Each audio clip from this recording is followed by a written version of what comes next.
Maxime. Salut, donc moi c'est Perséphone. Ça fait 6 ans que je fais du slam et j'ai découvert à travers l'association Le Panorama 77, basée au sud de Paris. Euh, et puis un jour, ils sont venus dans ma classe au collège et on a fait un atelier ensemble et j'ai plus jamais arrêté. Voilà. Le Cœur Massar Hip Hop Festival, jusqu'à présent, c'est vraiment une expérience incroyable. Déjà parce que j'étais jamais venue au Sénégal ni même en Afrique. Donc bien sûr, c'est un tel décalage avec mon pays que la découverte de la culture a été assez incroyable. Tout le monde est d'une bienveillance sans égale et c'est un choc un peu des cultures qui se passe et c'est vraiment enrichissant sur tous les points de vue, parce que le nombre de slammers qu'il y a, le nombre de styles différents qu'on a pu écouter jusqu'à présent, autant les jeunes que les moins jeunes, ça a été vraiment un délice presque culinaire en fait. Et d'ailleurs, la nourriture est très bonne en passant ici.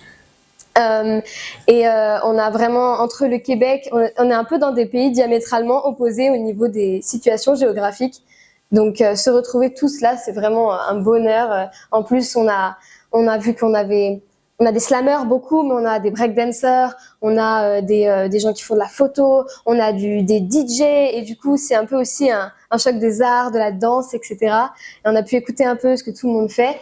Et c'est vraiment cette espèce de choc, des cultures et c'est tellement enrichissant et c'est comme on nous montre un tas de choses, on sait plus quoi prendre, on est un peu aspiré dans tout en même temps et c'est un épanouissement incroyable pour moi.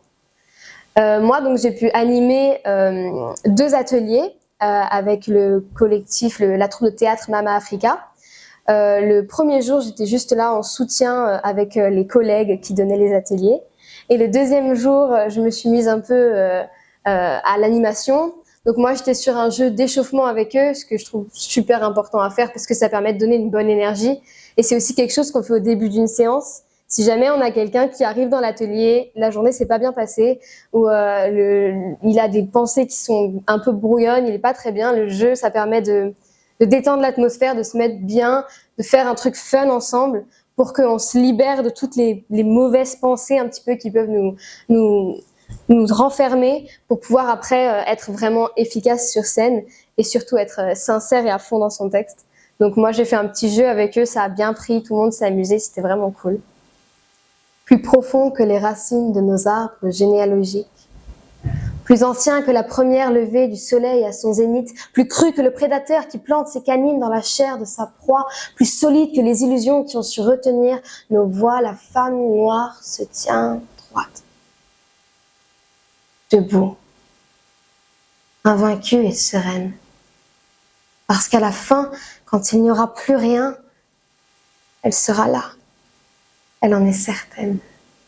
La rage au cœur et le rouge joue de tous les combats qu'elle a menés sans relâche. Elle est forte la nuit et encore plus le jour. Elle a une histoire qu'on peut couper à la hache. Et toutes les femmes sont mes sœurs, même si c'est pas grave et dans le sang. Toutes les femmes sont mes sœurs et ça, j'en fais le serment. Peu m'importe ta couleur, je ne vis pas dans un monde en noir et blanc. Le sang coule pourpre à l'intérieur. C'est tout ce qui compte. On s'en fout qu'il te voie autrement. C'est vrai qu'on aurait pu finir au fond de l'océan. Nos corps éparpillés comme des épaves effrayantes. Au fond de l'océan, le cœur éteint, la flamme soufflée, mais malgré ça, en y regardant bien, vous auriez vu nos yeux pétiller. Mais je ne crois pas qu'on puisse mourir. Je crois que quand ils seront tous prêts à partir, on pourra s'asseoir sur le bord du monde et regarder les flammes engloutir la terre. Comme si on était déjà là avant elles. Et qu'on y sera encore bien des années après. Debout. Invaincu. À jamais.